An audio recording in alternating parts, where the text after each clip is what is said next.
Let's see the parts involved in cooling the engine. The main parts for cooling the engine are water pump, radiator, thermostat, coolant temperature sensor, and coolant. First, the water pump. Water pump is the heart of the cooling system, which pumps the coolant. It consists of an impeller, a pulley flange, and an O-ring.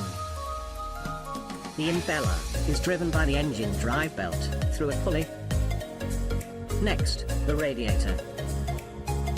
The radiator is a heat exchanger used to transfer the excess heat developed by engine to the atmosphere.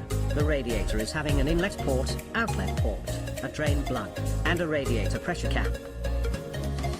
The radiator pressure cap plays a vital role in the cooling system, which will be explained later.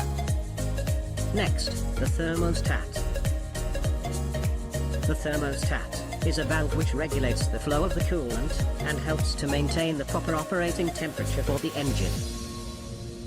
The thermostat consists of a frame, charge cylinder, main valve, main spring, bypass valve, and secondary spring.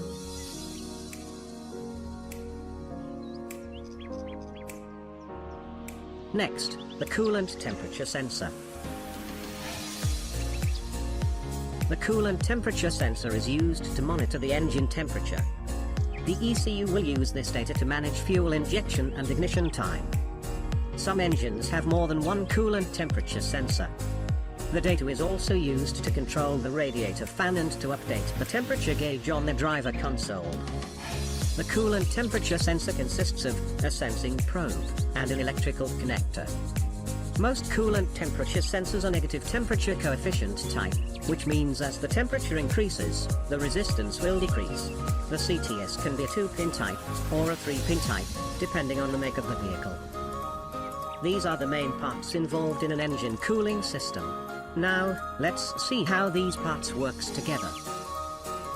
The pistons are contained inside the engine block, in which each of them will function.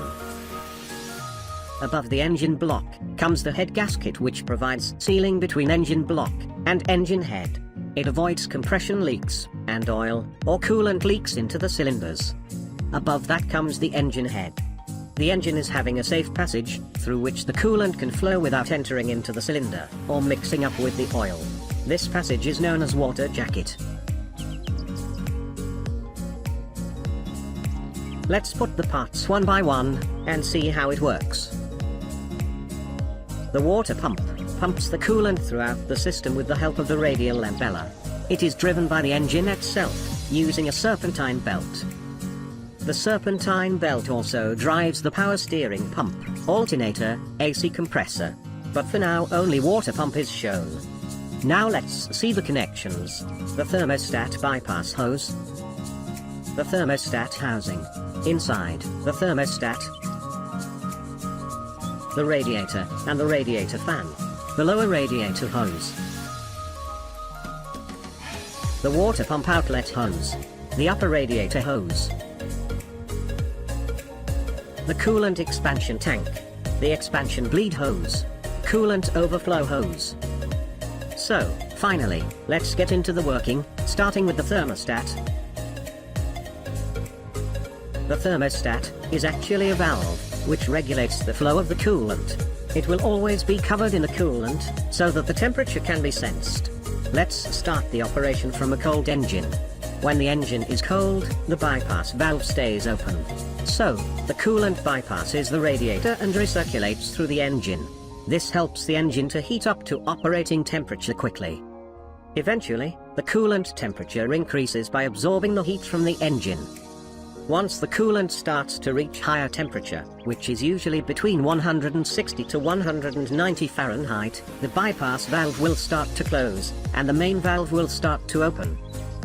This allows the cold coolant from radiator flow to the engine side, and the hot coolant from engine side flow to the radiator.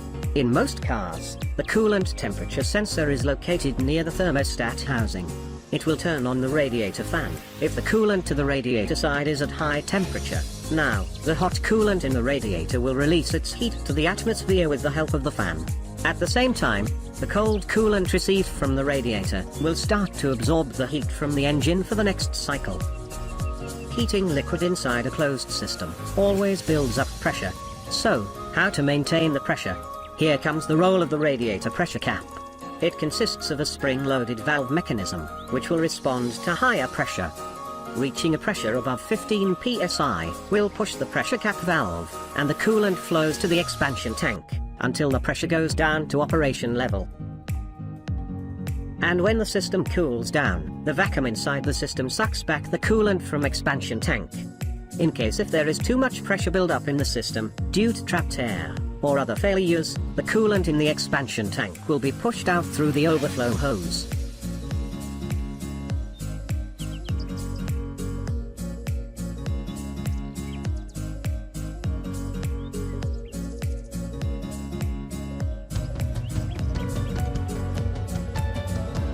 Modern engine oil. Incredible engineering that enables incredible performance. By lubricating the engine, the oil isn't simply keeping it running smoothly, it's protecting it and preventing damage. Oil begins its journey in the engine's sump, a reservoir of oil. From here, it gets pumped around the engine. The oil pump is vital to the life of the engine. It sucks oil up from the sump through a pickup tube, pressurizes it, and sends it around the entire engine through a circuit of oilways. From the pump, the oil travels to the oil filter, which removes microscopic particles and supplies clean oil to the rest of the engine. Clean oil flows to all the critical engine parts. The bearings, supporting the crankshaft in a continuous film of oil. Pistons, cooled down and kept clean by the oil's detergent action. And the valve train, protected by the oil's anti-wear system. Loads in the valve train are the highest in the engine. This is where the oil experiences the most stress. To avoid friction and damaging wear, these fast-moving metal components must be lubricated. The oil is the only thing preventing metal-to-metal contact. Returning to the sump via oil return channels, the oil completes its journey. This whole journey can take as little as 5 seconds. Throughout the oil's journey, its primary function is to protect. It does this in many ways, reducing friction and metal-to-metal contact, reducing wear throughout the drive, and reducing harmful deposits. Regular maintenance with a quality oil and filter will protect and preserve the heart of the car, the engine.